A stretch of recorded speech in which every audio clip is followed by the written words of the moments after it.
convenient to remember. We don't advertise. Now it's by convention. Even if it is holiday, we have it fifth 5 p.m. Easy to remember for everybody. Anybody open to all. People come from outside districts also. Sirikal Pradesh.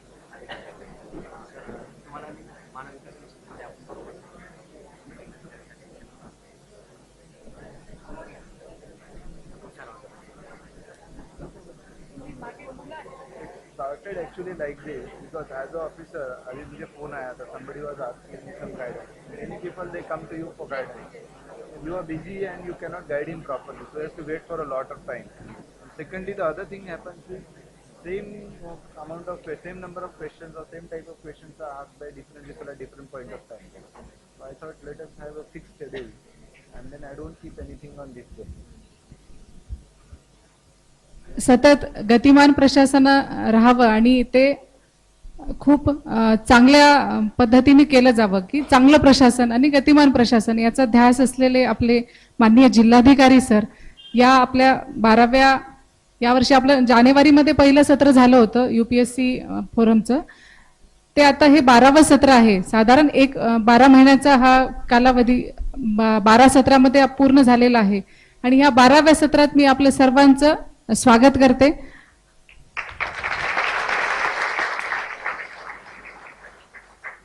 आज या ठिकाणी आपल्याला मुख्य अतिथी म्हणून माननीय police अधीक्षक madam Parbhani माननीय मैथिलीजी मॅडम इथे उपस्थित झालेल्या आहेत. हे आपल्याला मार्गदर्शन करणार आहेत. यांचं स्वागत करण्यासाठी मी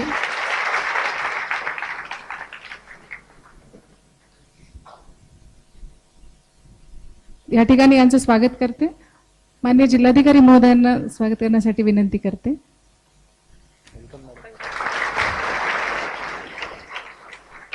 या ठिकाणी आपल्याला एमपीएससीचं मार्गदर्शन करण्यासाठी अकोल्याहून मुद्दामहून या ठिकाणी आलेले आदिनाथ दगडे उपस्थित आहेत. त्यांचंही स्वागत करण्यासाठी मी माननीय महोदयांना विनंती करते. माननीय जिल्हाधिकारी महोदयांचं स्वागत मी स्वतः करते.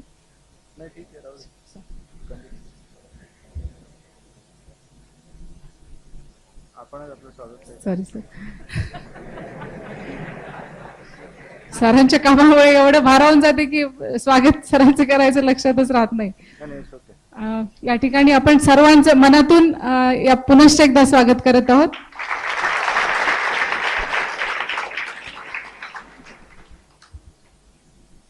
नुकताच आपल्या जिल्ह्याला एक मानाचा तुरा मिळालेला आहे. ई गव्हर्नन्स डिस्ट्रिक्ट म्हणून computer academy computer society of India कडनं हा पुरस्कार आपल्या जिल्ह्याला मिळालेला आहे. भारतातल्या जे काही 550 पावणे 600 जिल्हे आहेत त्याच्यामध्ये हा मानाचा तुरा आपल्या जिल्ह्याला केवळ आपल्या माननीय जिल्हाधिकारी सरांमुळे मिळालेला आहे. या ठिकाणी मी सर्वांकडून सरांचं खूप खूप अभिनंदन सर. आणि आमच्या जिल्ह्याला असेच जिल्हाधिकारी महोदय लाभोत ही आमची सर्वांची अपेक्षा आहे. या ठिकाणी आलेल्या आपल्या मॅडम यांचा मी थोडक्यात परिचय करून देते. अतिशय शॉर्ट म्हणजे रिक्वेस्टवर मॅडम आलेल्या आहेत. मॅडम कालच देवगिरीनी म्हणजे सकाळीच इथे परभणीला पोहोचल्या आणि तरी देखील त्या इथे आलेल्या आहेत. त्या परभणी जिल्ह्याच्या सध्या पोलीस अधीक्षक म्हणून कार्यरत आहेत. मैथिलीजी मॅडमचा ग्रॅज्युएशन दिल्ली विद्यापीठातून झालेलं आहे. त्यांनी लॉची पदवी घेतली. तर उस्मानिया विद्यापीठ हैदराबाद येथून त्यांचं पोलीस मॅनेजमेंटमध्ये त्या पीजी झालेल्या आहेत. एसबीआय बँकेमध्ये त्या प्रोबेशनरी ऑफिसर म्हणून त्यांनी काम केलेलं आहे. त्यानंतर रिझर्व्ह बँक ऑफ इंडियामध्ये बी ग्रेड मॅनेजर या पदावर देखील त्यांना चांगला एक्सपिरियन्स आहे. त्यांनी तिथेही काम केलेलं आहे.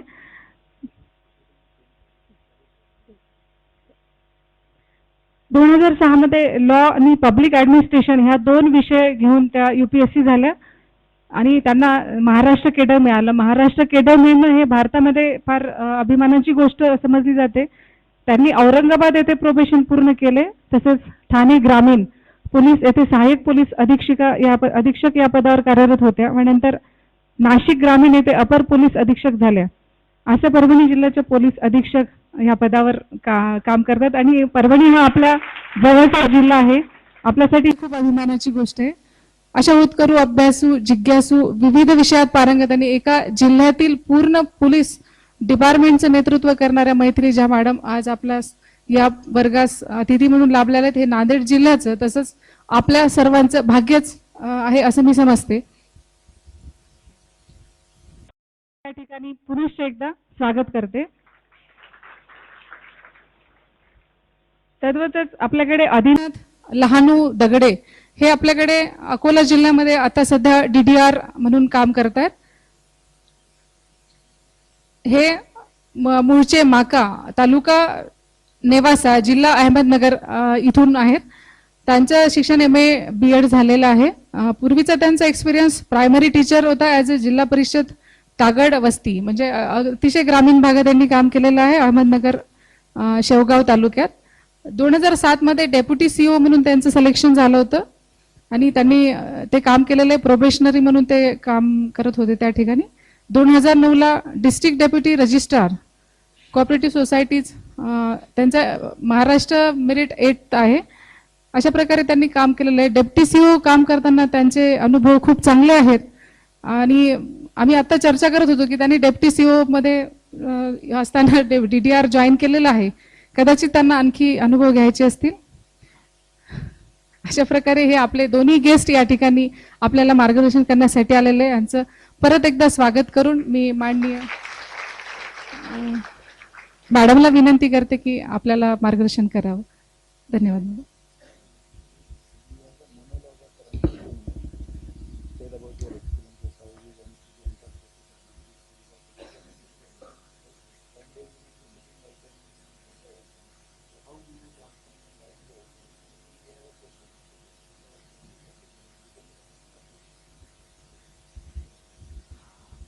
मी आज या ठिकाणी पोलीस अधीक्षक परभणी श्रीमती मैथिली झा मॅडमचं स्वागत करतो. त्याचबरोबर आपल्याकडे MPSCच्या विद्यार्थ्यांना मार्गदर्शन करण्यासाठी अकोला येथून आलेले श्री दगडे यांचंही या ठिकाणी स्वागत करतो.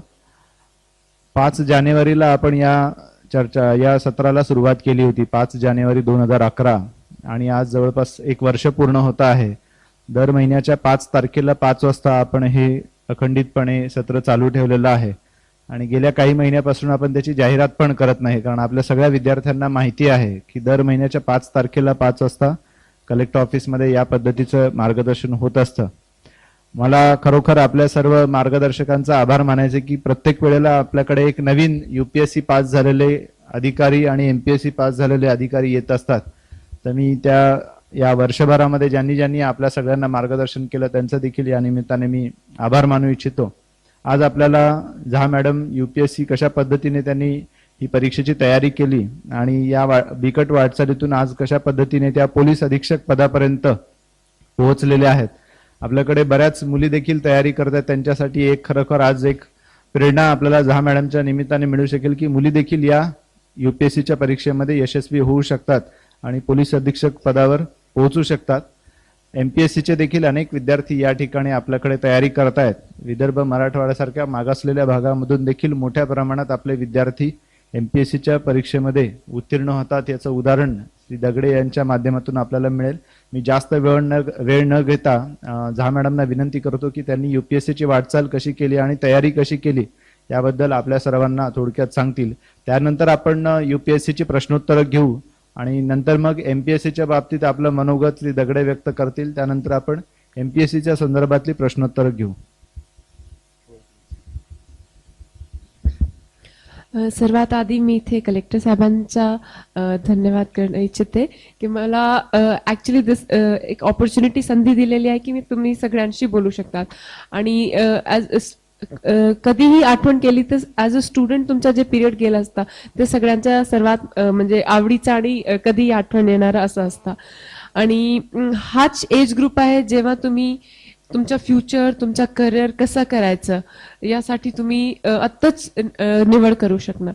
आणि साहेबांचं हे प्रकरण चालू आहे आणि आज 1 वर्ष झालं आणि मी निमित्ताने मला असं वाटतं एक फारच चांगला ओकेजन आहे ज्या वेळेस मी इथे आलेले. थँक्यू सो मच सर आणि thank you madam because you are in contact with me. आणि एक चांगला प्रयोजन आहे यूपीएससी मला असं वाटतं तुम्ही these are the students who are every एक प्रश्न मॅडम असा विचारतात की तुमच्यापैकी किती जण पहिल्यांदा आलेले आहेत, म्हणजे यापूर्वी कुठल्याही सत्राला आलेले नाही, आज पहिल्यांदाच आलेले आहेत. So almost 50% every time new आले. गुड. हाँ, हिंदी चालेल का?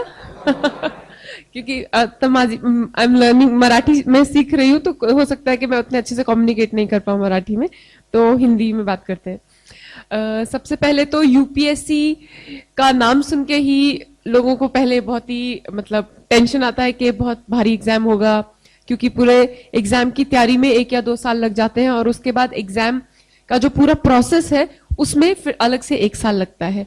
और उसका जो सिलेबस है, सब्जेक्ट्स है, जनरल स्टडीज का जो सिलेबस है, वो देख के किसी को भी टेंशन आना बहुत ही जायज सी बात है.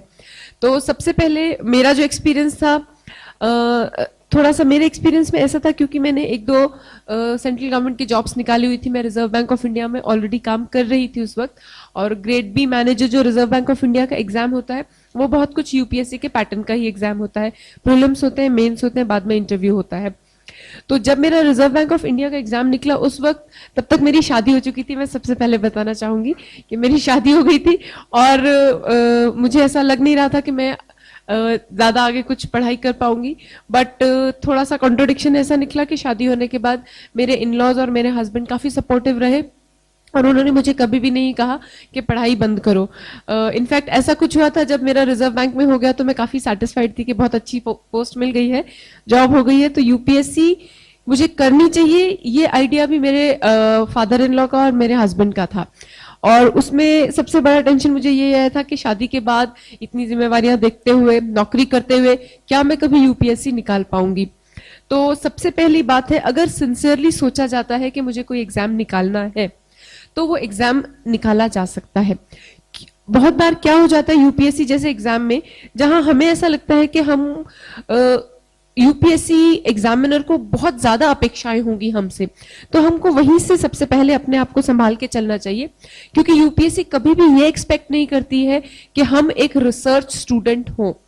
उनको एक प्लेन ग्रेजुएशन, अगर आप उनकी एडवर्टाइजमेंट पढ़ते हैं, उन्हें एक प्लेन ग्रेजुएट चाहिए होता है जो किसी भी सब्जेक्ट का हो सकता है. और वो ग्रेजुएट की, जैसे इस अभी आप देख रहे हैं सीसैट उसमें आ गया है प्रीलिम्स में, तो उनको एक कॉमन सेंस वाला इंसान जो ऑन द स्पॉट निर्णय ले सके, ऐसा एक इंसान चाहिए होता है. अगर उन्हें रिसर्च स्टूडेंट्स चाहिए होते हैं तो ऑब्वियसली वो पीएचडी को एक बेसिक रिक्वायरमेंट करते थे यूपीएससी के लिए. तो सबसे पहले जो प्लेन ग्रेजुएट बच्चे हैं वो अपने दिमाग से ये टेंशन बिल्कुल निकाल दें कि मैं एक लेवल पे कंपेयर कर रहा हूं या कॉम्पीट कर रहा हूं उन लोगों से जो कि एमए है, पीएचडी भी बैठते हैं, बहुत सारे डॉक्टर्स, इंजीनियर्स भी बैठते हैं इस एग्जाम में, बहुत सारे लोग जो जॉब कर रहे होते हैं वो भी बैठते हैं. तो सबसे पहले ये शुरुआत करनी है कि ये एग्जाम मेरे लिए ही बना हुआ है. मैं ग्रेजुएट हूं तो यूपीएससी को इससे कोई प्रॉब्लम नहीं है, प्रॉब्लम मुझे खुद को होती है, क्योंकि मैं सोचता हूं कि मैं सिर्फ एक ग्रेजुएट हूं. तो ये जो मेरे सामने जब ये बात आई कि अब मुझे यूपीएससी करनी है, तो मैंने भी दिमाग में सबसे पहले ये एनालिसिस करना शुरू किया, ओहो मैं लॉ किया हुआ है, मैं जॉब भी कर रही हूँ, मेरे चांसेस बहुत अच्छे हैं, मैं बहुत जल्दी यूपीएससी कर जाऊंगी. पर ऐसे कुछ नहीं होता है. मैं पहली बार जब यूपीएससी में बैठी थी तो मैं प्रीलिम्स भी फेल कर गई थी, और तब मुझे उस दिन बैठ के सोचना पड़ा था काफी कि हवाई किले बनाने से कुछ नहीं होता है, सच में कहीं बैठ के मेहनत करनी पड़ेगी, इंट्रोस्पेक्शन करनी पड़ेगी, सोचना पड़ेगा कि कहाँ गड़बड़ हो रही है. क्योंकि मैं प्रीलिम्स ही नहीं क्लियर कर पा रही हूँ तो आगे जाके मेंस और इंटरव्यू तो मैं कभी भी नहीं क्लियर कर पाऊंगी. तो उस दिन जब मेरा प्रीलिम्स का रिजल्ट आया था और जहां मैं फेल कर गई थी, तब जो मैंने बैठ के अपनी पूरी स्ट्रैटेजी बनाई, वो जो मैंने शुरुआत की, वो पूरा 1 साल जो मैंने मेहनत की, और अगले साल जब मैंने दिया तो मेरा फाइनल रिजल्ट भी आ गया, 94th रैंक भी आया, और उसी की वजह से आज मैं यहाँ बैठी हुई हूँ. तो वो जो स्ट्रैटेजी थी मेरी 15 दिन की, जिसमें ऑब्वियसली मेरे साथ मेरे हस्बैंड भी थे, बट वो हमने किस तरह से शुरुआत की थी वो थोड़ा सा मैं आप लोगों से शेयर करना चाहूंगी.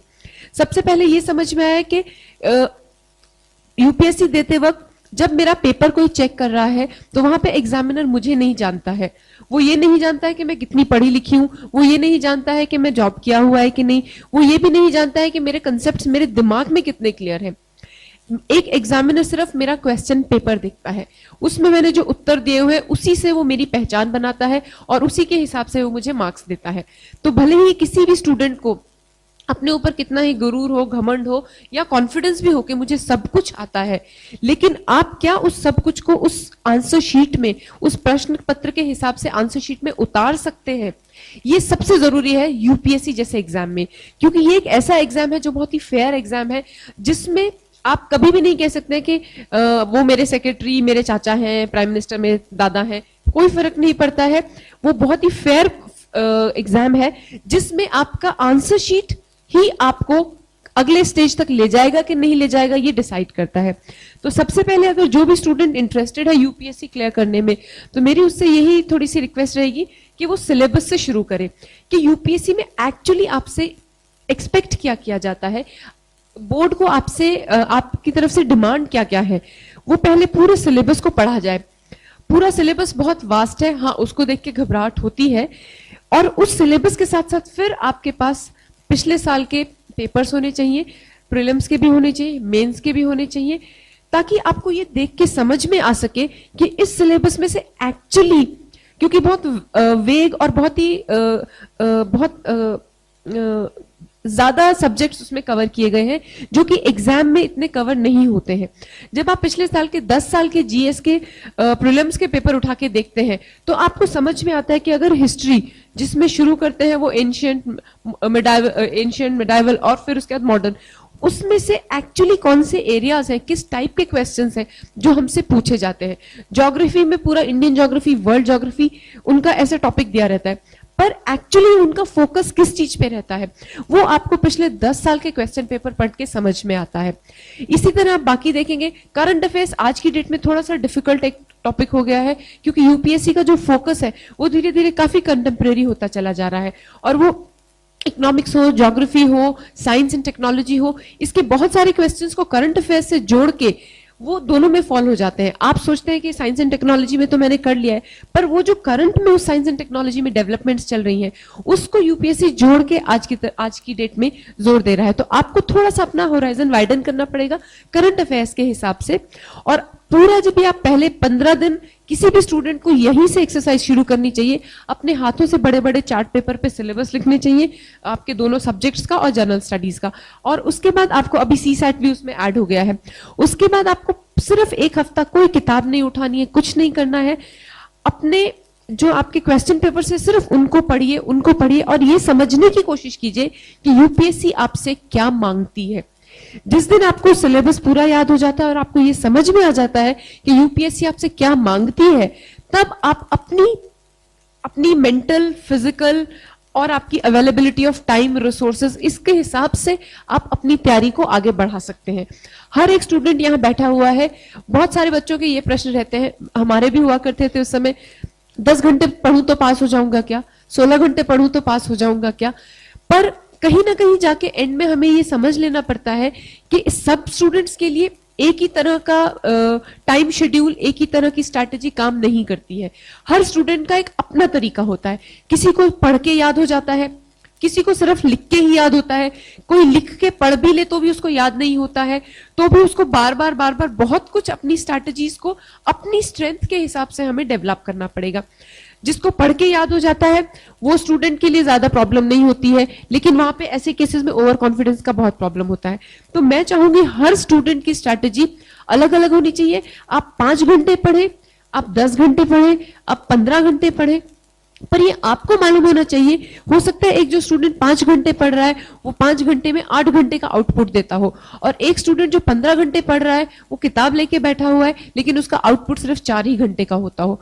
तो ये डिपेंड करता है क्या मैं सच में एक एग्जाम की तैयारी कर रहा हूँ जिस एग्जाम में मेरा एग्जामिनर से लास्ट स्टेज से पहले कहीं ना कोई कम्युनिकेशन नहीं होगा और वो सिर्फ मुझे जानेंगे मेरे आंसर शीट्स के हिसाब से। तो इस तरह की तैयारी होती है। बहुत सारे बच्चे क्या करते हैं कि हम माँ बाप के लिए दे रहे हैं, दोस्त दे रहा है इसलिए कंपटीशन में दे रहे हैं। ये सब करते करते क्या हो जाता है, एक छलावा भी रहता है कि किताब लेके बैठे हैं, माँ बाप को तो लग रहा है हम पढ़ रहे हैं, दोस्त को हराने के लिए मैं पढ़ रहा हूं, उसमें क्या होता है हमारी स्ट्रैटेजी कभी कभी बहुत गलत हो जाती है और हम ये कंपटीशन में कि मेरा दोस्त 8 घंटे पढ़ रहा है तो मैं उसको 10 घंटे पढ़ के दिखाता हूं, जबकि आपका शरीर उतना स्ट्रेस नहीं ले सकता है और आपका माइंड बहुत शार्प है। आप 6 घंटे में आपके 8 घंटे पढ़ने वाले दोस्त से ज्यादा अच्छा पढ़ सकते हैं और रिलैक्स भी रह सकते हैं और खुद में थोड़ा कंफर्टेबल भी रह सकते हैं। तो ये सारी चीजों को, ये सब प्रिलिमिनरी 15-20 दिन की चीजें हैं जो आप यूपीएससी डिसाइड कर रहे हैं जिस दिन कि मुझे देनी है, उस वक्त आपका ये स्ट्रैटेजी डेवलपमेंट होना चाहिए और इसमें सिर्फ और सिर्फ अपने आप को नजर में रखते हुए आपकी स्ट्रैटेजी होनी चाहिए। किसी दूसरे को कृपा करके आप नजर में मत रखिए, क्योंकि वहां सिर्फ आप अपने आप को छलावा दे रहे हैं और सिर्फ एक सपनों की दुनिया में है कि मैं यूपीएससी क्लियर कर लूंगा। मैं यहाँ ये नहीं कह रही हूँ कि यूपीएससी बहुत डिफिकल्ट एग्जाम है। यूपीएससी एक एग्जाम है जो जिसमें हर साल 500-700 सीट्स के हिसाब से लोग पास होते ही हैं, लेकिन वो 500-700 लोग वो होते हैं जिन्हें पता है कि हम कौन है। आपका टाइम शेड्यूल क्या होना चाहिए, आपका सब्जेक्ट्स क्या होना चाहिए, आपका सिलेबस क्या है, ये सब जब आपको समझ में आ जाता है तो इसी तरह से भगवान आपकी मदद करता है और आप आगे तैयारी शुरू करते हैं। दैट इज द टाइम जब आपको ये डिसाइड करना है कि अब मैं सब्जेक्ट को खत्म करने के लिए मटेरियल कौन सा उठाऊं। आज की डेट में मार्केट में यूपीएससी में हर तरह की किताब अवेलेबल है, वही किताबें, वही मटेरियल हर किताब में ओवरलैप करके दिया हुआ है। तो इस हिसाब से आपको सबसे पहले ये डिसाइड करना है कि मुझे कोई ऐसा बता सकेगा कि मुझे कौन सी किताबें उठानी है। यहाँ पे लोगों के बड़े प्रश्न आते हैं कि मैडम कोचिंग कौन सी ज्वाइन करनी चाहिए, कोचिंग ज्वाइन करने से फायदा होता है क्या, कोचिंग वाले लोग पास कर जाते हैं क्या, मैडम मैंने कोचिंग नहीं ज्वाइन की है तो मैं कैसे compete करूं उन लोगों से जिन्होंने कोचिंग ज्वाइन की हुई है। तो इन सारे प्रश्नों का एक ही उत्तर है कि अगर कोचिंग ज्वाइन करने से यूपीएससी क्लियर हो जाता था तो हर कोचिंग का रिजल्ट 100% होना चाहिए था, पर किसी भी कोचिंग का रिजल्ट 100% नहीं होता है। तो ये अब अगला क्वेश्चन आता है, क्या कोचिंग ज्वाइन करने का कुछ फायदा होता है? तो इसका आंसर है हाँ। कोचिंग ज्वाइन करने का एक फायदा होता है कि आपको ये मालूम रहता है कि मार्केट में इस वक्त चल क्या रहा है, ट्रेंड्स क्या चल रहे हैं अभी यूपीएससी में। क्योंकि जो लोग कोचिंग चला रहे होते हैं उनका सबसे पहला काम यही होता है कि बच्चों को वो इन्फॉर्मेशन दे सके कि यूपीएससी में चेंजिंग ट्रेंड्स क्या है, इस साल किस हिसाब से क्वेश्चन पूछे जाएंगे, कुछ नया सिलेबस ऐड हो रहा है क्या, नई थॉट प्रोसेस आ रही है क्या यूपीएससी में। प्लस वहां पे आपको एक सदा हुआ सब्जेक्ट मैटर दिया जाता है, बुक्स की लिस्ट बताई जाती है। आप खुद से जो ढूंढने में टाइम वेस्ट करते हैं, ये बुक अच्छी है, ये बुक नहीं अच्छी है, वो आपको एक कोचिंग की तरफ से मिलता है। ये सब कुछ होने के बावजूद भी मैं कहूंगी कि कोचिंग सिर्फ आपकी मदद करती है, पास एक स्टूडेंट करता है। सारे बच्चे जो कोचिंग कर लेते हैं उनमें से क्यों 5 या 10% ही लोग पास करते हैं? क्योंकि यूपीएससी एक सेल्फ स्टडी का एग्जाम है जिसमें आप अपने आप को इनोवेट करते हैं, अपने आप को जानते हैं, अपने आप को समझते हैं और उसी चीज को आप जब कागज पे उतारते हैं, आपकी ऑनेस्टी जब रिफ्लेक्ट होती है तो आपके जो आइडियाज है, किसी भी प्रॉब्लम को डील करने का जो तरीका है, वो जब एग्जामिनर तक डायरेक्टली पहुंचता है और आपके दिमाग की समझदारी समझ में आती है, वही टाइम है जब आप सच में एक ऐसी सर्विस के लिए उत्तीर्ण होते हैं जो खुद को ना देखते हुए सिर्फ समाज की सेवा ज्यादा करती है। बहुत सारे लोगों के डिफरेंट होते हैं, स्टेटस बहुत है इसमें, इसलिए लोगों के अलग अलग तरीके होते हैं कि वो क्यों इस पर्टिकुलर सर्विस को क्लियर करना चाहते हैं। कोचिंग ज्वाइन करते हैं तो भी बहुत अच्छी बात है। कुछ लोग होते हैं जो सिंगल बैठ के स्टडी कर पाते हैं, कुछ लोग होते हैं जो ग्रुप स्टडी कर पाते हैं। तो जो ग्रुप स्टडी कर पाते हैं उनके लिए कोचिंग कभी कभी बहुत मददगार होती है। मैंने खुद ने कोचिंग ज्वाइन किया था, 3 महीने का कोचिंग ज्वाइन करके सब रैपअप किया था और उसके बाद तब मैं रिजर्व बैंक ऑफ इंडिया में थी। क्योंकि मुझे ऑफिस जाना पड़ता था तो मेरा शेड्यूल थोड़ा सा उल्टा रहता था। मैं रात में करीबन 7:30 बजे तक ऑफिस से आती थी, खाना वगैरह खा के 9 बजे पढ़ने बैठती थी और सुबह के 4 बजे तक मैं पढ़ा करती थी। तो ये करीबन मेरा 7-8 महीने मेरा यही रूटीन रहा था। और उसके बाद मेंस हो गया था और फिर मेंस होने के बाद आदमी थोड़ा रिलैक्स हो जाता है क्योंकि सिर्फ इंटरव्यू की तैयारी रहती है। पर वो जो मेरा जो शेड्यूल होता था 6-7-8 घंटे का डिपेंडिंग ऑन वो शेड्यूल में मुझे मेरा डेली का टाइम टेबल तैयार रहता था कि मैं आज क्या पढ़ रही हूँ, कौन सा सब्जेक्ट पढ़ूंगी, क्या मैंने पढ़ा, कहाँ मैं लैक कर रही हूँ। और जॉब कर ही रही थी साथ में। थोड़ा ये था रिजर्व बैंक ऑफ इंडिया की जॉब में सबसे अच्छी चीज ये होती थी कि एक बार आप घर आ जाते हो तो आपके पास जॉब का बर्डन नहीं था। दूसरा लंच और ब्रेकफास्ट, क्योंकि तब मैं हैदराबाद में पोस्टेड थी और मैं अकेली रह रही थी, मेरे साथ वहां कोई नहीं रह रहा था, तो सबसे अच्छा फायदा ये था कि मुझे डिस्टर्ब करने के लिए कोई भी नहीं था। मुझे जैसा रूटीन बनाना है, जैसे पढ़ना है, कमरा जैसे रखना है, खाना पीना जैसे खाना है, वो सब कुछ मैं अपनी मर्जी से कर सकती थी। और यूपीएससी के दौरान क्या होता है, मेरे पास टेलीविजन नहीं था, मैं सिर्फ एक एफएम रेडियो रखती थी जिसमें मैं सुबह न्यूज सुनती थी ऑल इंडिया रेडियो की। तो बहुत सारे हमारे पास कंसेप्शन ऐसे ऐसे होते हैं, टेलीविजन देखना चाहिए, बहुत सारी न्यूज होती हैं, आपका जनरल स्टडीज इंप्रूव होगा। तो कुछ फायदा भी है, लेकिन कभी कभी टेलीविजन जैसी चीजें नुकसान भी दे जाती हैं, क्योंकि एक स्टूडेंट का उसमें बहुत एनालिसिस होते हैं, कुछ कुछ प्रोग्राम 2-2 घंटे एक ही टॉपिक पे एनालिसिस लेते जाते हैं। उसकी बजाय बहुत सारी मैगजीन्स होती हैं जो आपको एनालिसिस देती हैं, अगर आप वो पढ़ना शुरू करते हैं तो आपका बेटर डेवलपमेंट ऑफ माइंड होता है बजाय कि टेलीविजन में देखने से। क्योंकि टेलीविजन में देखने से विजन जो आपका होता है, आपको थॉट प्रोसेस में, आपको माइंड में इंटरप्रिटेशन के चांसेस नहीं देता है। लेकिन अगर आप मैगजीन पढ़ रहे हैं या न्यूज़पेपर का एनालिसिस पढ़ रहे हैं, तो वो जो थॉट प्रोसेस आपका डेवलप होता है सेल्फ एनालिसिस से, वो आपको एक आंसर को नए तरीके से लिखने का स्कोप भी देता है। तो इसी तरह जब प्रीलिम्स क्लियर हुआ मेरा, तो तब तो सब्जेक्ट होता था, तो प्रीलिम्स में मेरे पास लॉ मेरा सब्जेक्ट था, क्योंकि मैंने पोस्ट ग्रेजुएशन लॉ में ही किया हुआ है। और जनरल स्टडीज मेरा थोड़ा सा स्ट्रॉन्ग पॉइंट था, क्योंकि मैंने बैंक के एग्जाम्स क्लियर किए हुए थे, तो मेरा करंट अफेयर्स पे काफी पकड़ थी। तो इसलिए जब मुझे मेरा प्रीलिम्स का एग्जाम हुआ, तो आपको की, आजकल तो की भी आ जाती है, लेकिन आपका अगर कोचिंग वगैरह से भी आपको पता चलता है, तो आपको अगले 2 दिन में पता चल जाता है वेयर डू यू स्टैंड, क्या आप क्लियर कर रहे हैं प्रीलिम्स के नहीं कर रहे हैं। कोई भी एक बच्चे को, जैसे कि अगर अभी अगला 2012 का किसी को भी प्रीलिम्स देना है, तो 2011 के सितंबर अक्टूबर से उसको पूरी तरह से तैयारी शुरू कर देनी चाहिए। बहुत सारी थ्योरीज होती हैं, तो उसमें यह है कि जो मुझे जिससे मुझे फायदा हुआ था, तो मैंने जीएस को हर रोज पढ़ा था। जीएस एक सब्जेक्ट था जिसको मैं 2-3 घंटे डेली देती थी, जिसमें मेरे न्यूज़पेपर्स थे, जिसमें मेरी वीकली मैगजीन्स, मंथली मैगजीन्स होती थी, और न्यूज़पेपर की कटिंग करके मैं रखती थी कंटिन्यूअसली। डेली मैं ये काम करती थी, चाहे मेरा बाकी कुछ भी छूट जाए। क्योंकि जब आपका प्रीलिम्स आता है या मेंस आता है, तो ये न्यूज़पेपर की कटिंग्स और यही आपके जो मैगजीन्स में आपने मार्क लगाए हुए, मार्कर्स लगाए हुए, यही चीज आपको लास्ट में क्विक रीडिंग के लिए मदद करती है। उसके बाद आपके दोनों सब्जेक्ट्स होते हैं, मेरा पब्लिक एडमिनिस्ट्रेशन था और लॉ था। लॉ में मैं काफी कंफर्टेबल थी, क्योंकि पोस्ट ग्रेजुएशन की हुई थी, तो मेरे कंसेप्ट्स बहुत क्लियर थे। तो इसलिए, और पब्लिक एडमिनिस्ट्रेशन इसलिए लिया था कि छोटा सब्जेक्ट था, उसका उसी चीज से डील करना है after you clear the exam. तो इस हिसाब से जो सब्जेक्ट सिलेक्शन है उस पर भी बहुत ध्यान देना चाहिए। दूसरे को उस सब्जेक्ट में ज्यादा नंबर मिलते हैं इसलिए मैं वो सब्जेक्ट ले लूं, ऐसा नहीं करना चाहिए। किसी को पब्लिक एडमिनिस्ट्रेशन समझ में आती है, किसी को नहीं समझ में आती है, क्योंकि वो कहीं पे जाके थोड़ा टेक्निकल सब्जेक्ट होता है। तो बिल्कुल कोई जरूरत नहीं, अगर तुमको हिस्ट्री ज्यादा अच्छे से समझ में आती है तो हिस्ट्री में मेहनत करो, ज्योग्राफी समझ में आती है तो। सब्जेक्ट सिलेक्शन के बाद अपना कंटिन्यूस मैं जनरल स्टडीज रोज करती थी, उसमें फिर डिवाइड किया हुआ था कि टॉपिक वाइज कैसे कैसे मुझे सब्जेक्ट्स क्लियर करने हैं। तो एक्सपेक्टेड ऐसा होता है कि जनवरी फरवरी तक आपका एक राउंड पूरे सब्जेक्ट्स का और जीएस का हो जाना चाहिए, क्योंकि मार्च से लेके मार्च अप्रैल जो आपके आखिरी 2 महीने बचते हैं, उसमें इट इज एक्सपेक्टेड कि आप अपने जनरल स्टडीज करंट अफेयर्स को फिर से रिवाइज कर सके। और आपका जो सब्जेक्ट है, अभी सब्जेक्ट नहीं रहा तो सी सेट है, तो सी सेट के लिए अभी मार्केट में बहुत सारी बुक्स अवेलेबल है। सी सेट का एग्जाम जो बैंक की तैयारी कर रहे होंगे उनके लिए सी सेट का एग्जाम बहुत इजी हो जाता है, जो कैट की तैयारी कर रहे होंगे उनके लिए सी सेट का एग्जाम इजी हो जाता है। बट अगर जो एकदम आर्ट्स के सब्जेक्ट के स्टूडेंट्स हैं उनको सी सेट में मेहनत करने की जरूरत है, क्योंकि सी सेट में जो क्वांटिटेटिव एप्टीट्यूड का पोर्शन है वो मेरिट बनाएगा, और क्योंकि उसी में टाइम लिमिट आपकी देखी जाती है कि आप कितना % ऑफ पेपर सॉल्व कर पा रहे हैं। आपको मैथ्स आता है लेकिन स्पीड से नहीं आता है, शॉर्टकट्स नहीं मालूम है, तो आप सी सेट के पेपर में लैग करते हैं।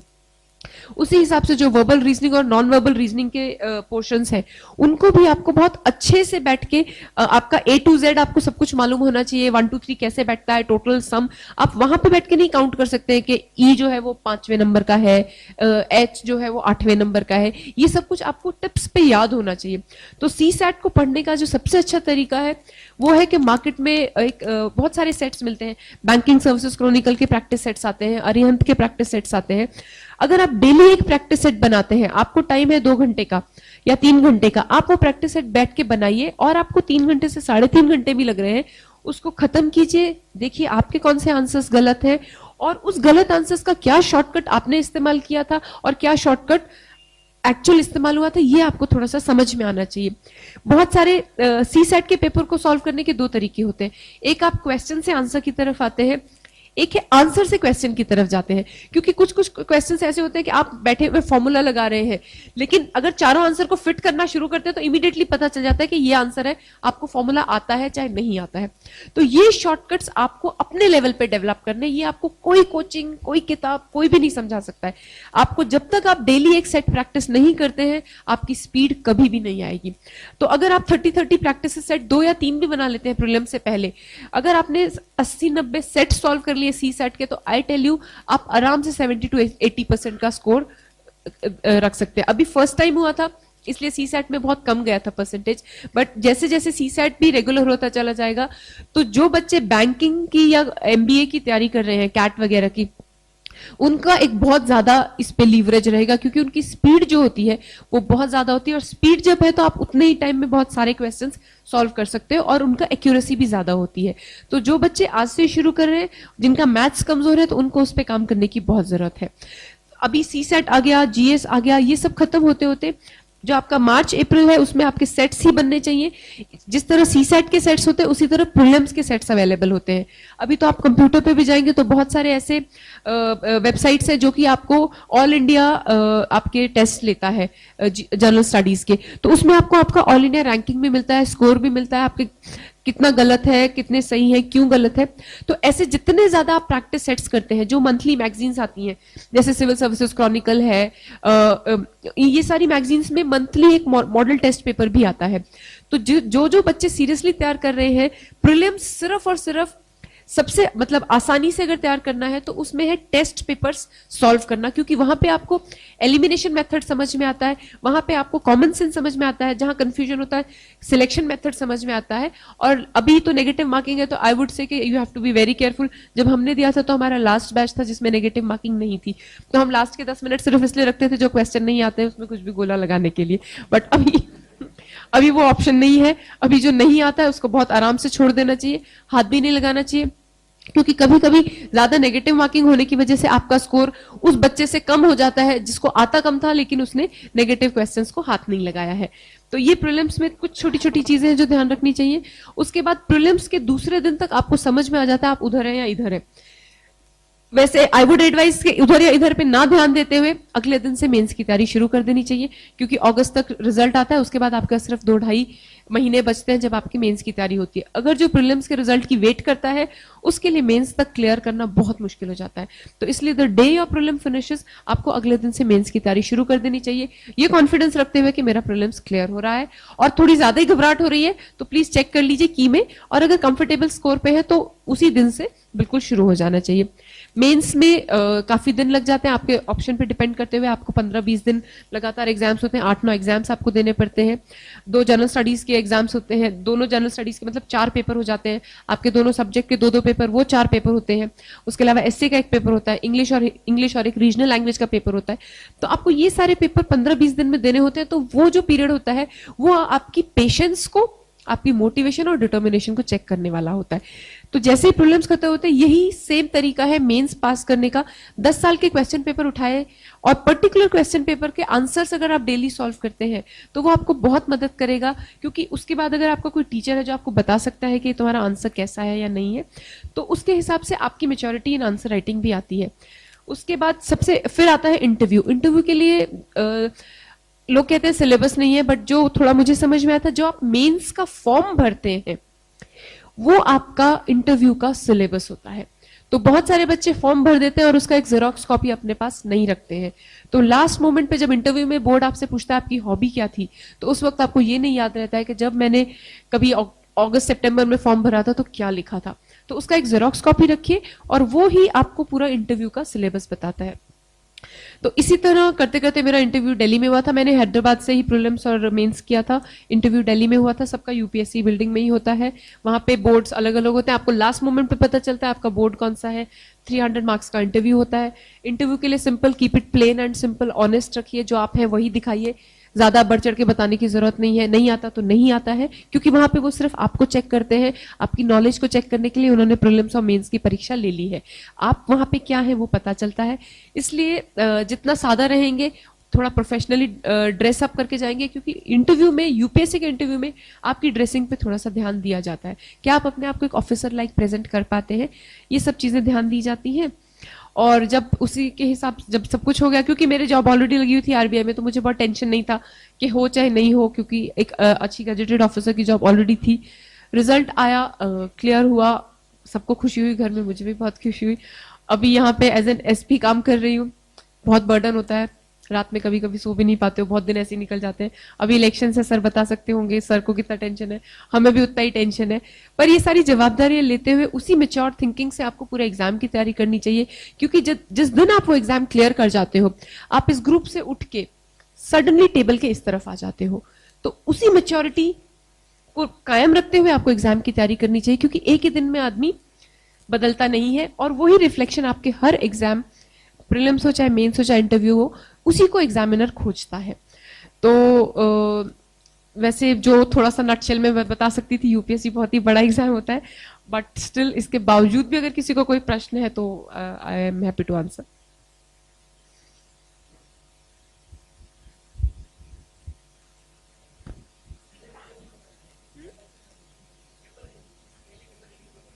हाँ, न्यूज़पेपर रीडिंग, सबसे पहले आप अगर सिलेबस देखते हैं जनरल स्टडीज का, तो उसमें बहुत स्पेसिफिकली दिया हुआ है क्या क्या वो आपसे एक्सपेक्ट करते हैं।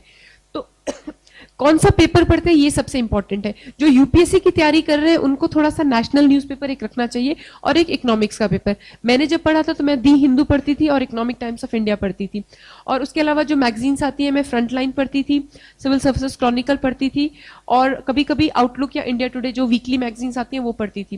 प्लस अगर कभी कभी जिसका सोशल एरिया बहुत वीक है, तो वो अगर योजना और कुरुक्षेत्र जो गवर्नमेंट की पब्लिकेशन है, अगर उनको भी पढ़ते हैं तो वो काफी हेल्पफुल रहता है। न्यूज़पेपर में एडिटोरियल से शुरू करना चाहिए, और एडिटोरियल चाहे किसी भी सब्जेक्ट का हो, क्योंकि आपको इकोनॉमिक, ज्योग्राफी, पॉलिटिकल, ये सारी जो चीजें हैं वो एडिटोरियल में कवर होती हैं। तो एडिटोरियल से शुरू कीजिए। हिंदू अगर आप पढ़ रहे हैं तो उसमें नेशनल न्यूज, इंटरनेशनल न्यूज के अलग अलग सेक्शंस आते हैं, साइंस एंड टेक्नोलॉजी के, इकोनॉमिक्स के अलग अलग दिन इश्यूज निकलते हैं। उनकी कटिंग अगर आप काट के रख सकते हैं, जिस हिसाब से आपके सिलेबस में पूछा गया है, जो 6 टॉपिक्स आपके सिलेबस में, वही 6 टॉपिक के हिसाब से आप डेली अगर अपनी कटिंग काट के रखते हैं, तो वो आपको मेंस में बहुत हेल्प करते हैं, क्योंकि आप वो कटिंग सिर्फ अगर उठा के पढ़ते हैं तो आपका पूरा साल 2 साल का जो भी है वो रिवीजन हो जाता है।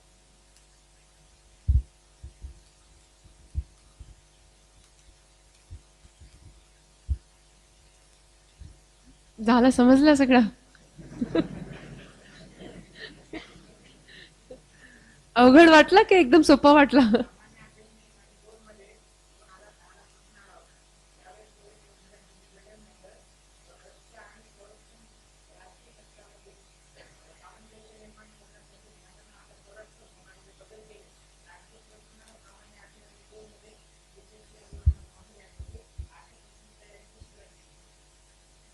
Can somebody translate me the प्रश्न in Hindi or English? So what he said, sir? सांगा, पुन्हा एकदा सांगा, प्रश्न सांगा.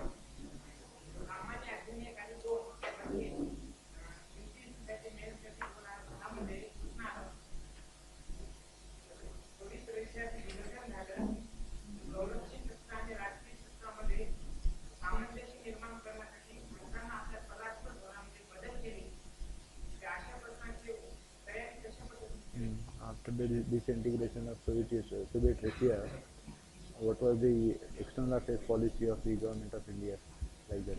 It was analytical. हाँ, यामध्ये काय है कि जब आप ये तैयारी करते हैं, स्पेशली जनरल स्टडीज में जो इंटरनेशनल पॉलिसीज ऑफ इंडिया है, ये एक बहुत ही बड़ा टॉपिक होता है। इंटरनेशनल पॉलिसीज ऑफ इंडिया जब आप डिस्कस करते हैं, तो वो सारी जो पॉलिसीज होती हैं वो हर देश के साथ इंडिविजुअली आपको मालूम होनी चाहिए, और आपको ये भी मालूम होना चाहिए कि जब जैसे भारत की और अमेरिका की क्या पॉलिसीज हैं एक दूसरे के लिए, भारत और रशिया की क्या पॉलिसीज हैं। रशिया होने से पहले जब वो सोवियत संघ था, तो भारत और सोवियत संघ की क्या पॉलिसीज थी। इसी तरह चाइना के साथ क्या है, पाकिस्तान के साथ क्या है, साउथ ईस्ट में क्या है, अरब कंट्रीज के साथ क्या है। ये एक की जो पॉलिसी है वो भी मालूम होनी चाहिए, और ये भी मालूम होना चाहिए कि अगर भारत आज अमेरिका से कोई पॉलिसी बदल कर रहा है, तो क्या उसका कारण ये है कि सोवियत संघ जो था वो अब रशिया बन गया है। उसका विघटन हो गया है। तो inter relation of America and Russia भी मालूम होना चाहिए, और relation of India with America and relation of India with Russia भी मालूम होना चाहिए। जब सोवियत संघ था उस वक्त जो भारत के रिलेशन थे सोवियत संघ के साथ, पूरी तरह से हम सोवियत संघ के ही से ही हमारा सारा ट्रेड और रिलेशन था, हम अमेरिका की तरफ ज्यादा झुके हुए नहीं थे। लेकिन सोवियत संघ के विघटन होने से जो इंटरनेशनल बैलेंस में चेंज आया, उसी हिसाब से इंडिया की पॉलिसी में भी चेंज आया, और हम धीरे धीरे रशिया से हमने अपने रिलेशन पुराने रखते हुए भी अमेरिका के साथ भी अपने नए रिलेशन शुरू किए। और उसी में हमने देखा, अगर हम थोड़ा सा आगे जाते हैं तो हमने बहुत हद तक आगे जाके चाइना के साथ भी अपने बायलैटरल रिलेशंस डेवलप करने की कोशिश की थी, प्लस पाकिस्तान के साथ भी थोड़ा बहुत किसी तरह हमारा शांति बनी रहे उसके भी हमने प्रयत्न किए थे। अपना हमने जो इंपॉर्टेंस थी वो साउथ ईस्ट एशिया में भी दिखाने की कोशिश की, और अरब कंट्रीज के साथ भी हमने बहुत कोशिश की कि हम अपने नए रिलेशन डेवलप कर सकते हैं। हम ऑयल पाइपलाइंस के हम एग्रीमेंट्स करना चाहते थे, लेकिन हर एक रिलेशन का दूसरे कंट्री के साथ रिलेशन पे बहुत बड़ा फर्क पड़ता है। तो हमें ये सारी चीजें मालूम होनी चाहिए कि कब कब हमारी गवर्नमेंट की किस देश के साथ मीटिंग हुई, उस मीटिंग में क्या क्या एग्रीमेंट साइन हुए, उन एग्रीमेंट से क्या किसी दूसरे रिलेशन पे फर्क पड़ा, अगर फर्क पड़ा तो उस रिलेशन में हमने क्या क्या चेंजेस किए। तो इंटरनेशनल अफेयर्स एक बहुत बड़ा टॉपिक है, जिसको जो बच्चा हिंदू या दी फ्रंटलाइन पढ़ रहा होगा उसको ये बहुत अलग से समझ में आता है कि हमारे रिलेशंस कैसे जाते हैं। तो इसको तैयारी करने के लिए सबसे पहले आपको ये मालूम होना चाहिए सोवियत संघ क्यों बना, कैसे बना, इंडिया और सोवियत संघ के शुरुआत से लेके आज तक के रिश्ते क्या थे, और जब सोवियत संघ का विघटन हुआ तो इंडिया की पॉलिसी में क्या कोई चेंज आया, अगर आया तो वो क्यों आया, और जो चेंज आया तो वो उसने रशिया के साथ तो मेंटेन किया, बाकी देशों के साथ जो यूक्रेन थे या और देश थे उन देशों के साथ क्या हुआ, क्या वो रिलेशन कायम रहा या खत्म हुआ। और वो रिलेशन जैसे जैसे बदलता जा रहा था तो दूसरी तरफ हमारे अमेरिका से रिश्ते शुरू हो रहे थे। तो हमें भारत और अमेरिका के भी शुरुआती से रिश्ते मालूम होने चाहिए। वर्ल्ड वॉर 1 में क्या था, वर्ल्ड वॉर 2 में क्या था, जब पाकिस्तान और इंडिया की 1949-50 में पॉलिसी डिसीजन हुए थे तो अमेरिका ने किसका साथ दिया था। तो ये सारी चीजें हमें मालूम होनी चाहिए और इसकी तैयारी करने के लिए आप एक दिन में पढ़ के याद रह जाए ऐसा नहीं है। आपको हर देश की हिस्ट्री, अभी मार्केट में बहुत सारी ऐसी बुक्स मिलती हैं, मुझे जो याद है जो हमने रेफर किया था, स्पेक्ट्रम की एक सीरीज आती है, स्पेक्ट्रम पब्लिकेशंस। अब मुझे ये नहीं मालूम है वो नांदेड़ में अवेलेबल है कि नहीं, क्योंकि मैं दिल्ली में पढ़ी थी। तो एक थोड़ा सा फायदा ये था कि दिल्ली में जो भी पब्लिकेशंस थी वो सबसे पहले अवेलेबल हो जाती थी और वहाँ गाइडेंस काफी है। दिल्ली यूनिवर्सिटी की मैं स्टूडेंट हूँ तो अवेयरनेस भी बहुत रहती है। तो आपको वो वैसी कुछ सीरीज जो रिलायबल है, जो आपको हर कंट्री का इतिहास बताती है और उस इतिहास में भारत के साथ उसके रिश्ते कैसे बने वो उसका इतिहास बताती हैं। और पिछले कुछ सालों में 10 सालों में बहुत चेंज हुआ है इंटरनेशनल पॉलिसीज में इंडिया की, वो सारा बताती है। एक जगह कहीं ना कहीं जब हमने लिबरेशन को और ग्लोबलाइजेशन को अडॉप्ट किया था तब हमारी बहुत सारी पॉलिसीज चेंज हुई थी। तो किसी भी विद्यार्थी को जब भी इंटरनेशनल अफेयर्स पढ़ने हैं भारत के, तो वो किसी भी एक देश के साथ अलग से नहीं पढ़े जाएंगे, वो हर देश के साथ मिले हुए पढ़े जाएंगे। क्योंकि अगर मेरे रिश्ते अमेरिका से अच्छे हो रहे हैं तो जरूर कहीं ना कहीं मैं कुछ ट्रेड होगा जो रशिया से कहीं कम कर रही हूँ, तो वो मुझे मालूम होना चाहिए और मेरे आंसर में पूरा मिला जुला हुआ प्रभाव दिखाई देना चाहिए कि मुझे पता है ऐसा क्यों हुआ और उसका कंक्लूजन क्या है, वो भी मैं बता सकने में समर्थ रहना चाहिए। कुछ जवाब दे पाई मैं? हाँ ना, होंगे ना तो वो पढ़ने चाहिए, उसकी तैयारी करके रखनी चाहिए। ऐसे इनका प्रश्न है कि मैंने ऐसे राइटिंग की तैयारी कैसे की। जैसे कि ऐसे राइटिंग में आपको जो तैयारी कर रहे होंगे रेगुलर, उन बच्चों को मालूम है कि कुछ 5-6 टॉपिक्स पे एसेस पूछे जाते हैं। एक वुमेन पे आता है, मतलब जेंडर सेंसिटाइजेशन पे एक टॉपिक रहता है, फिर एक इंटरनेशनल अफेयर्स पे रहता ही रहता है, एक सिक्योरिटी, इंटरनल सिक्योरिटी पे रहता है, एक इकोनॉमिक पॉलिसीज पे रहता है, एक पब्लिक एडमिनिस्ट्रेशन पे रहता है। ऐसे कुछ 5-6 टॉपिक्स हैं जिसमें एसेस डिवाइड किए गए हैं और घूम फिर के उन्हीं टॉपिक्स में आपको अलग अलग एरियाज से ऐसे पूछा जाता है। ऐसे तैयारी करने का सबसे बड़ा तो है एक्सटेंसिव रीडिंग होनी चाहिए आपकी। जब एक्सटेंसिव रीडिंग होती है तो आपका दिमाग चलता है। बहुत सारे बच्चों का ये भी सोचना होता है कि 3 घंटे का टाइम मिलता है ऐसे राइटिंग के लिए, तो मैं उसमें 2000-2500 जितने शब्द लिख सकता हूं लिखूं। उसके लिए एक तो आपको जितने पुराने एसेस पूछे गए उन टॉपिक्स पे लिखने की प्रैक्टिस करनी चाहिए। और किसी भी एसे का एक फॉर्मेट होता है, इंट्रोडक्शन होती है, कंक्लूजन होता है और बीच में बॉडी होती है। तो जो आपको 3 घंटे एसे राइटिंग के लिए मिलते हैं उसमें पहला 1 घंटा सिर्फ आपको बैठ के पूरा अपना सिनॉप्सिस कि आप इस एसे में क्या लिखने वाले हैं वो डिसाइड करना चाहिए। और मेरे हिसाब से 1000 से 1200 शब्द का जो ऐसे है वो सफिशिएंट है, उससे बहुत ज्यादा लिखने की जरूरत नहीं है। कुछ कुछ बच्चों ने 800 वर्ड्स का भी ऐसे लिखा है और उनको बहुत अच्छे मार्क्स मिलते हैं। तो बेसिकली ये है कि ज्यादा शब्द लिखने से मार्क्स नहीं मिलेंगे, उस शब्द में क्वालिटी कितनी है उससे मार्क्स मिलते हैं। तो ऐसे के जो भी 3 घंटे हैं उनको पहले डिवाइड कीजिए, पूरा इंट्रोडक्शन क्या होना चाहिए, कंक्लूजन क्या होना चाहिए, और बॉडी में आप क्या लिखते हैं। एनालिसिस कर रहे हैं तो पॉजिटिव्स लिखने चाहिए, नेगेटिव्स लिखने चाहिए, अपने सजेशंस लिखने चाहिए और बाद में उसको कंक्लूजन देना चाहिए। ओके गर्ल्स, या तो सब समझ में आ गया या कुछ नहीं समझ में आया। हाँ,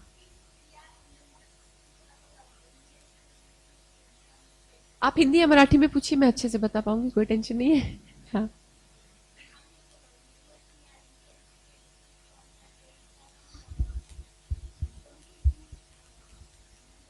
मराठीमध्ये सांगा ना, मला समजताय, थोडं बोलण्यामध्ये प्रॉब्लेम असतो मला, बाकी काही नाही।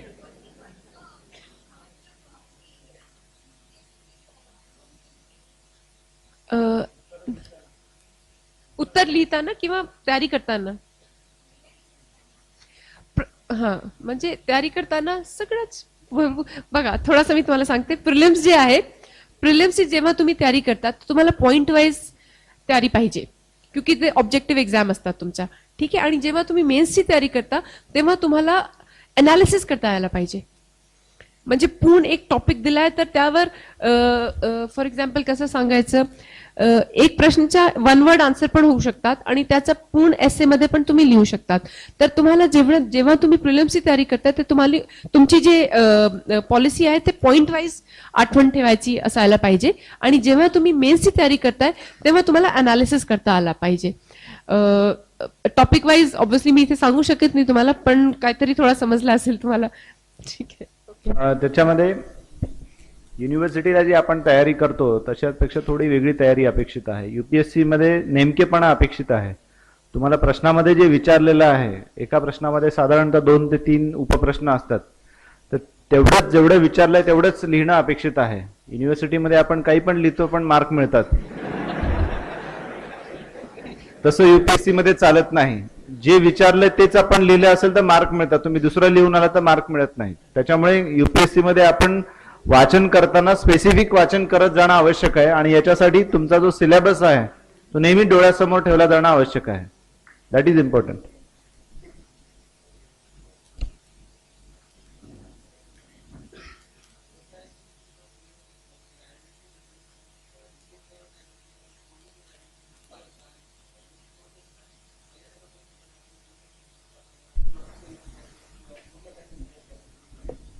SISC ची इन्स्टिट्यूट मुंबईला महापालिकेच्या समोर आहे।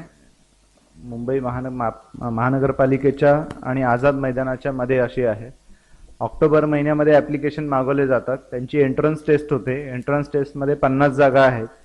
त्या 50 जागांवर तुम्हाला मेरिटवर ऍडमिशन मिळते। ज्यांना ऍडमिशन मिळते त्यांना तिथे राहण्याची सोय मोफत आहे, आणि मला वाटतं काही स्टायपेंड त्या ठिकाणी दिला जातो। लायब्ररी तिथे चांगली आहे। एंट्रन्स टेस्ट जी आहे ती म्हणजे मल्टिपल चॉईस क्वेश्चनच्या धर्तीवरच घेतली जाते। त्याच्यामध्ये जर तुम्ही एंट्रन्स टेस्टमध्ये नापास झाला तर पुढच्या वर्षीच्या याच्यासाठी तुम्ही अपेअर करू शकता।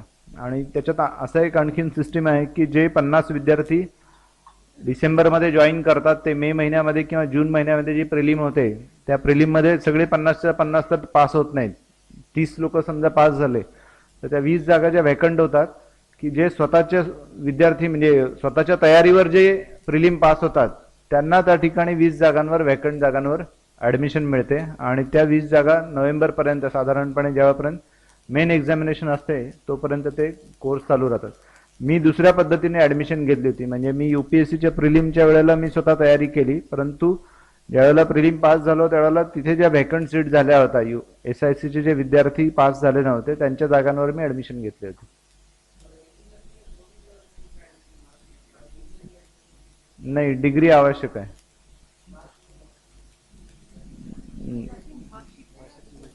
नाही, मार्कशीट असेल तरी चालते ना, मार्क मेमो असेल तर चालतं।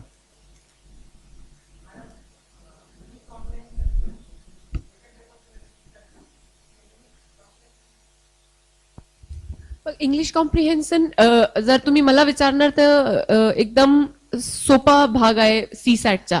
हाँ, पण जिनको जिनको इंग्लिश भाषा से ही परेशानी है उनके लिए इंग्लिश कॉम्प्रिहेंशन थोड़ा कठिन हो सकता है. इंग्लिश कॉम्प्रिहेंशन के लिए बहुत सारी बुक्स मिलती हैं. कॉम्प्रिहेंशन कोई भी अगर आप पढ़ते हैं तो जो ऊपर पैराग्राफ दिया हुआ है आपको उसकी समझ आनी चाहिए कि उसमें वो पूछ क्या रहा है और उसी के बेसिस पे उसके आगे प्रश्न पूछे जाते हैं. अगर इंग्लिश, हिंदी या मराठी कॉम्प्रिहेंशन में किसी को भी प्रॉब्लम है उसका मतलब होता है कि आप उस भाषा को नहीं समझ पाते हैं. वरना कॉम्प्रिहेंशन जो होता है वो उतना कठिन नहीं होता है, स्पेशली ऑब्जेक्टिव क्वेश्चन पेपर्स में. तो अगर आपकी अंग्रेजी थोड़ी सी कमजोर है तो मैं कहूंगी बहुत सारी बुक्स है, जैसे रेन एंड मार्टिन है, उसमें कंपोजिशन वर्क बहुत अच्छा दिया जाता है. प्लस जो बैंकिंग सर्विसेज के लिए, क्योंकि कॉम्प्रिहेंशन का अलग से तैयारी के लिए बुक ही आती है, तो अगर आप कुछ बैंकिंग के एग्जाम्स की बुक्स को रखते हैं और इंग्लिश कॉम्प्रिहेंशन की प्रैक्टिस करते हैं तो आपको जरूर मदद होगी. पर पहले आपको भाषा पे पकड़ करनी पड़ेगी, तभी आपका कॉम्प्रिहेंशन आसान हो पाएगा.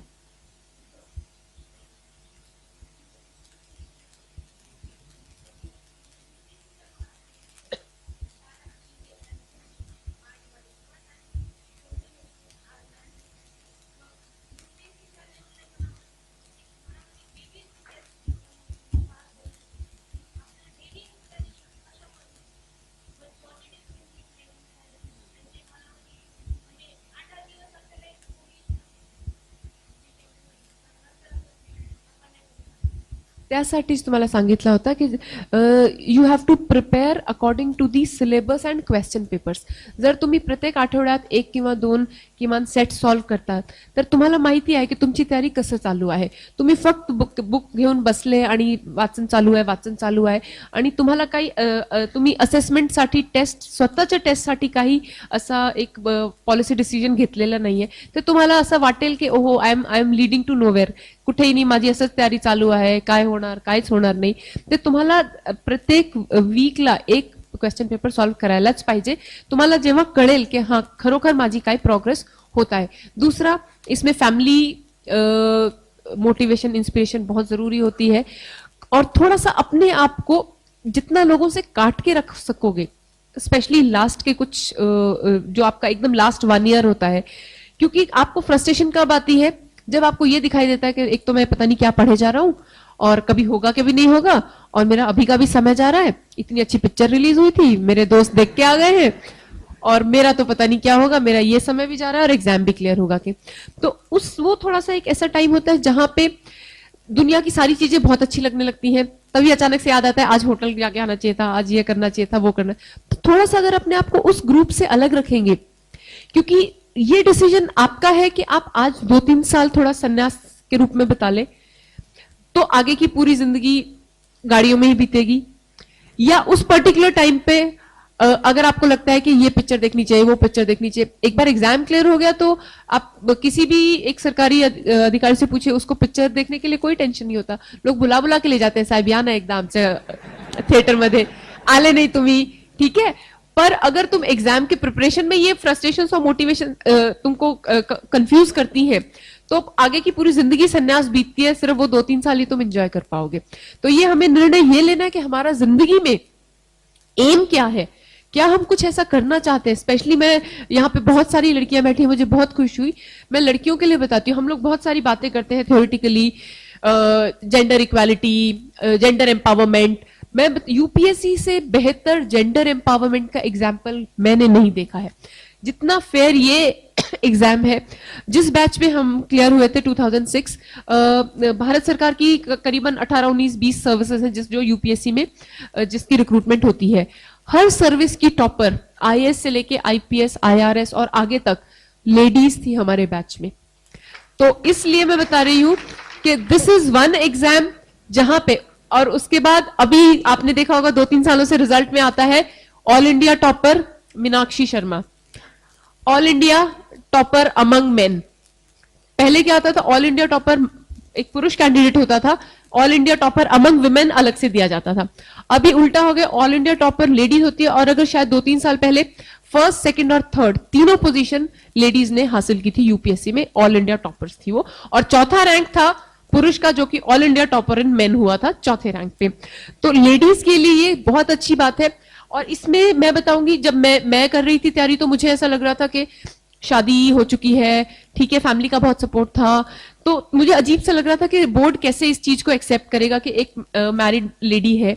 बट आई एम सरप्राइज्ड, अभी आने वाले जो बैचेस हैं महाराष्ट्र में ही अगले जो 2-3 बैचेस में लड़कियां आई हैं, उसमें से एक है जिनका 10 साल का बेटा है, एक है जिनको दो बेबीज है, एक 9 साल की लड़की, एक 4 साल का लड़का है। वो तमिलनाडु से एकदम गरीब फैमिली से है, हस्बैंड दुकान चलाते हैं राशन की, और उन्होंने अपनी वाइफ को सपोर्ट किया और उन्होंने यूपीएससी क्लियर किया है।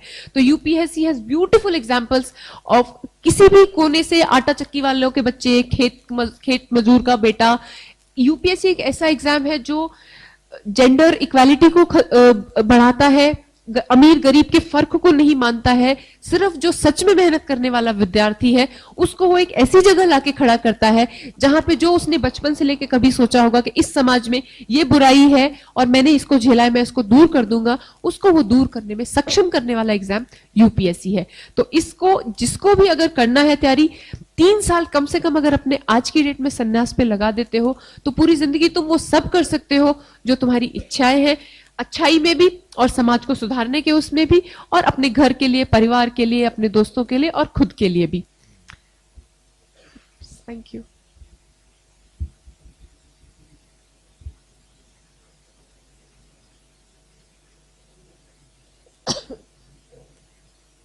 यांचा प्रश्न आहे, यूपीएससीच्या एक्झामसाठी इंग्लिश या विषयाची तयारी कशी करावी? उसका वही उत्तर रहेगा, जिसकी अंग्रेजी कमजोर है, इंग्लिश का जो पेपर अगर तुमने देखा होगा वो कंपलसरी पेपर है और क्वालिफाइंग पेपर है, उसके मार्क्स नहीं जुड़ते हैं, पर उसमें पास करना बहुत जरूरी है। तो उसके लिए आपको अगर अभी से कुछ बुक्स, जैसे ग्रामर की बुक्स है जो अच्छी अच्छी, रेनन मार्टिन हो गई, या कुछ बहुत, अब तो क्लासेस भी बहुत चलती है जो आपको इंग्लिश इंप्रूव करती है, क्योंकि जो इंग्लिश का पेपर आता है यूपीएससी का, वो ऑब्जेक्टिव पेपर नहीं होता, वो बहुत ही सब्जेक्टिव होता है। आपका मराठी व्याकरण का जैसे पेपर होता है वैसा सही अंग्रेजी व्याकरण का होता है। तो उसको अभी से तैयारी करनी पड़ेगी, देख के। उसमें एक छोटा एस्से आता है, एक कॉम्प्रिहेंशन राइटिंग आता है, प्रेसी राइटिंग आता है, तो आपको पहले ही मालूम है पेपर में क्या क्या पूछा जाएगा, उसी हिसाब से तैयारी कीजिए, तो 6 महीने के अंदर आप पास कर सकते हैं, बिल्कुल टेंशन वाली बात नहीं है। अंग्रेजी मैं मानती हूँ मराठवाड़ा थोड़ा बैकवर्ड एरिया, यहाँ पे इंग्लिश थोड़ी कठिन लगती है लोगों को, बट इतनी भारी नहीं है। अगर मराठी व्याकरण कर सकते हैं, मुझसे पूछिए, तो आप इंग्लिश व्याकरण जरूर कर सकते हैं। मैंने अभी पिछले ही साल मराठी का 10वीं का एग्जाम दिया था और मुझे बड़ी खुशी हुई थी, मैं वो पास कर गई हूँ। तो अगर मैं मराठी पास कर सकती हूँ तो आप लोग भी जरूर इंग्लिश पास कर सकते हैं। बस एक बार मन में एक दृढ़ निश्चय होना चाहिए कि मुझे ये करना है। मी 12वी सायन्स फॅकल्टीचा मुलगा आहे, पण मला पुढे यूपीएससी तयारी करायची, तर मी आत्तापासून काय केलं पाहिजे? जे सगळं आता डिस्कस केलं होतं ते सगळं केलं पाहिजे। आजपासून सिलेबस घेऊन बसायचं, प्रश्नपत्र घेऊन बसायचं, बघायचं काय काय पुस्तक पाहिजे, कोचिंग कोणती करायचं, आणि हे सगळं करून तयारी करायचं। कोणी विचारत होता काय? नाही तर आता झालाय माझा 1 तास।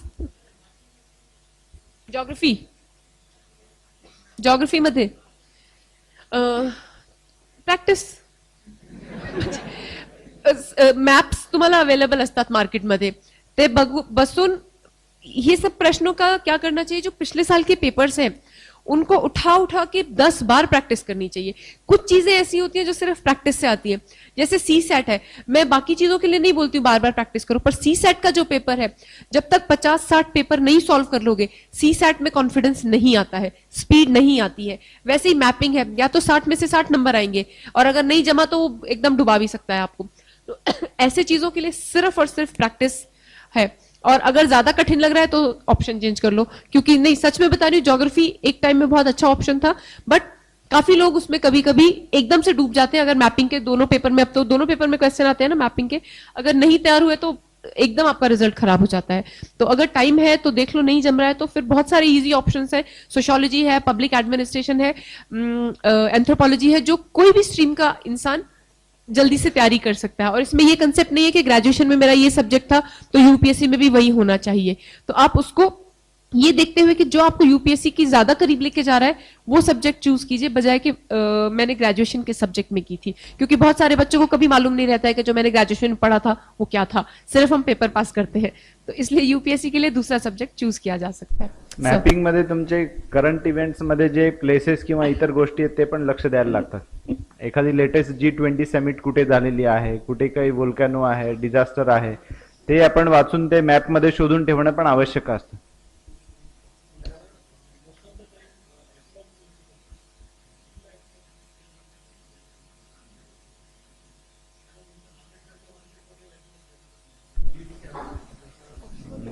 येस, ऑक्सफर्डचं चांगलं आहे. ऑक्सफर्डचं तुम्हाला इथे मिळत नसेल तर पुण्यामध्ये मिळेल, नटराज बुक डेपो मध्ये मिळतं. नाहीतर मुंबईमध्ये स्टर्लिंग बुक डेपो आहे विटीच्या जवळ, तिथे मिळेल. हैदराबादचे कदाचित तुम्ही सांगू शकाल, हैदराबाद जवळ आहे.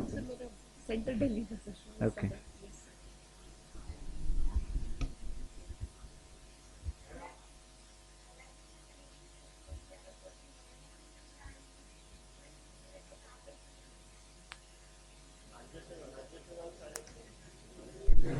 राज्यसेवाच्या बाबतीत मॅडम सांगू शकणार नाही, दगडे साहेब सांगतील.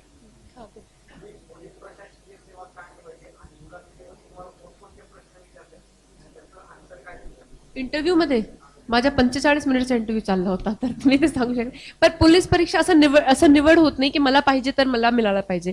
मेन्सचं जेव्हा तुम्ही फॉर्म भरतात, मेन्सचे फॉर्म मध्ये पूर्ण जे सरकारी सर्व्हिसेस आहे 19-20, तर त्यांची तुम्हाला निवड करावी लागतील. एक नंबर कोणता, जर मी टॉपवर आला तर मी कोणती परीक्षाचं, जसं एमपीएससी मध्ये पण तसाच असतं.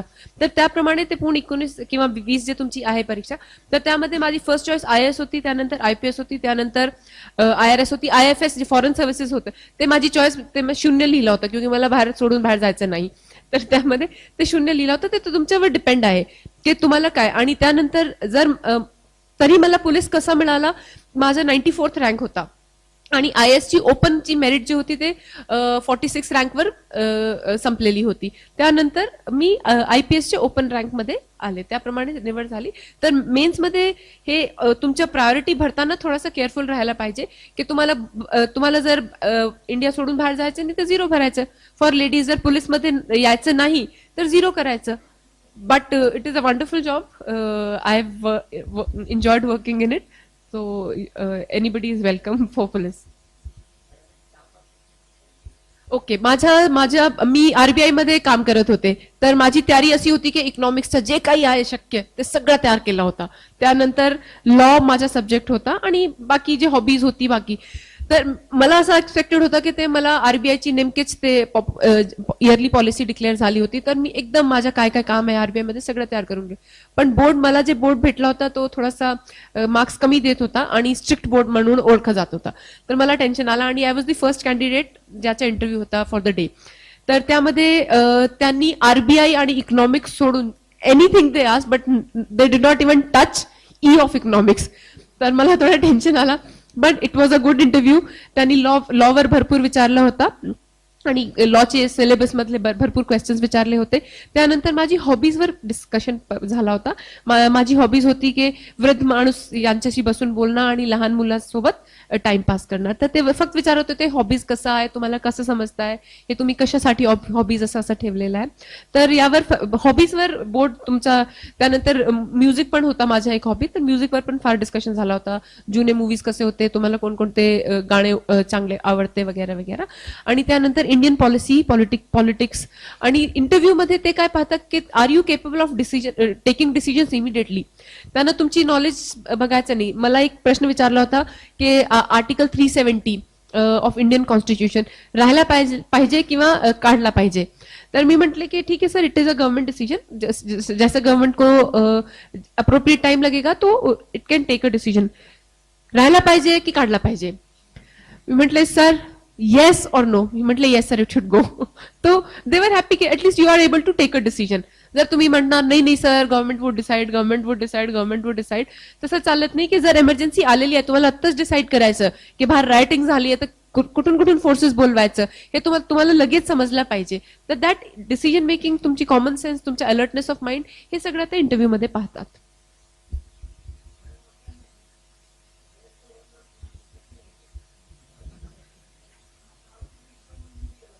कलेक्टर होणं स्वप्न होतं. जसं इथे सगळे बसलेले सगळ्यांचे असं आहे की UPSC क्लिअर केला पाहिजे.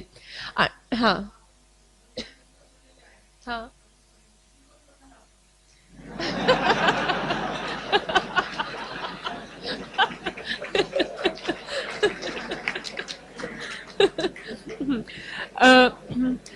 तर का जसा प्रश्न आहे मी तसाच एक उत्तर पण देणार. रेखाओं का खेल है ये सारा, हम सब उन्हीं से मात खा रहे हैं.